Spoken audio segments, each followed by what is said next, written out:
Hello guys, nandito na naman tayo at good morning muna dyan, good evening rito. Katulad ng ating nakagawian, paggising sa umaga, magkape. Kaya isang higop muna tayo guys. Let's go! Ay, meron nga palang nagsasabi, pag umihigop daw ako ng kape, hindi daw tunay. Sabi ng mga didilis, wala daw laman yung baso ko. Ganun ba? O ayan o, tingnan nyo, baka mabubo ha. Teka, o ayan o. Anong wala? Meron yan, bobo. Anyway guys, ganito. Ito pag-usapan natin ha, pagkagising ko siyempre bukas tayo ng mga balita at ito, isa sa mga bumungad sa balita nga natin na yung patungkol sa nilabas na desisyon ng Supreme Court dito sa Tayam versus Legarda yata, no? Dito sa validity nung about sa validity nung quorum, okay? So itong nasa likod ko, pag-usapan natin karugtong yan, okay? Ito ang sabi nitong si J. Ducleng na walang kadala-dala na sa fake news. Ito, hindi naman fake news kundi isang kabubuhan, okay? Maiituring na rin palang fake news kasi marunong naman itong magbasa. Hindi lang siguro, marunong naman itong magbasa, marunong din itong umintindi. Kaya lang, ngayon, sinadya niyang hindi na lang umintindi. Okay? Kumbaga, nagpakabobo na lang, di ba? Okay, basahin natin. Sabi niya rito, petisyon para kilalanin ang 12 na new majority sa Senado ni Gatchalian. Ibinasura ng Supreme Court. O di ba ka? Fake news lang.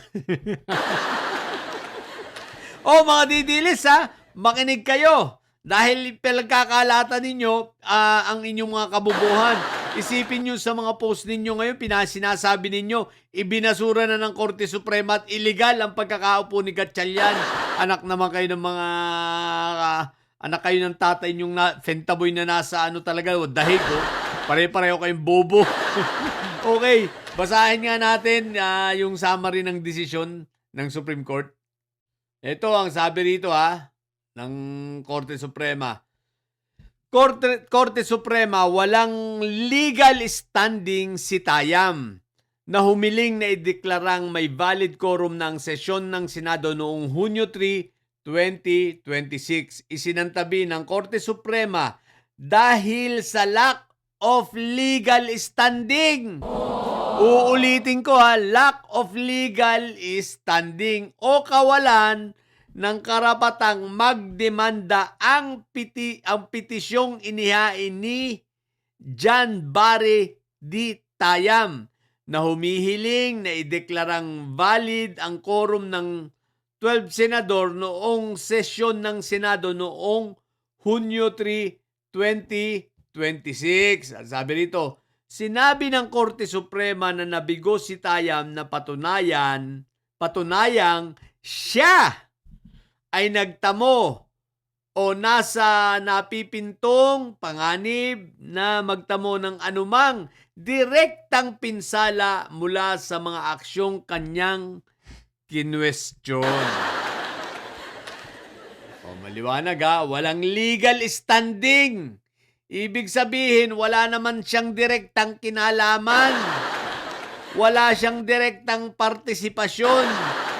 At hindi direkta ang tama sa kanya ng usaping ito. Bakit? Nga naman, hindi kasi siya senador. Diba?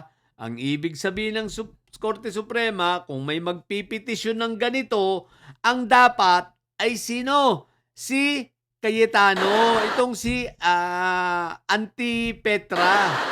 Ang tanong, mabilis pala maglabas ng desisyon ng korte, Auntie Petra, bakit wala sa inyo nagke-question? Bakit pala hindi ikaw ang umakyat? So sa mga didilis hindi ito desisyon ng korte na sinasabi na ang session nung June 3 ay illegal at hindi rin sinasabi na illegal yung 12 na sinasabing walang quorum, yung quorum ay illegal din. No? Mali ang inyong mga ipinagkakalat, mga bobo. Ang sinasabi rito ng Korte Suprema, kundi yung tao na nagpetisyon nito. 'Di ba, nasitayang dahil wala nga siyang direktang kinalaman. So ngayon, ang ibig lang sabihin dito, no, kumbaga, madaling i-analyze, bakit ba hindi partido nitong direktang tinamaan? Sino ba ang direktang tinamaan dito? Di walang iba kundi si Antipetra. Parang sinasabi ng Supreme Court dito, Antipetra, bakit hindi ikaw bakit hindi ikaw ang mag-submit ng petisyon dahil ikaw ang direktang tinamaan eh. 'Di ba? Ngayon, magpetisyon ka, kasi ang petisyon ni Taya may i-declare ng Korte Suprema na valid, 'di ba? Pero hindi pinanghimasukan ng Korte Suprema 'yon. Okay. Ngayon, kung si Antipetra dapat, ang petisyon naman niya, sabihin niya na invalid. Ibig sabihin, walang silbi at illegal. O, di ba? Ang tanong, bakit hindi gawin ni Antipetra?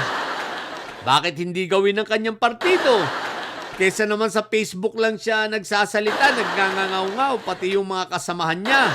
Di ba, abogado naman yan si Antipetra. Abogado, bobo nga lang. Di ba? Abogado nga, bobo nga lang. Yun lang ang problema. Pero kahit ka na bobo, palagay ko naman, napakasimple lang naman ito. Napakasimple lang ng lohika. Ikaw ang direktang tinamaan, di ikaw ang magpetisyon. Ikaw ang magreklamo sa Supreme Court. Ang tanong lang, bakit hindi mo magawa? Isa lang ang kasagutan, dahil alam mo na matatalo ka lang.